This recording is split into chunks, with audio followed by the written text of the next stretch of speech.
रुपये, बालासाहेब शामराव किंगरे यांच्याकडून 10 रुपये, संदेश रामेश्वर इनकर यांच्याकडून 20 रुपये आणि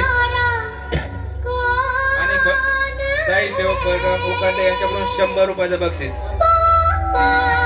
मल्हार उकांडे यांच्याकडून 20 रुपये, अविनाश भाऊ कंबळकर यांच्याकडून 20 रुपये.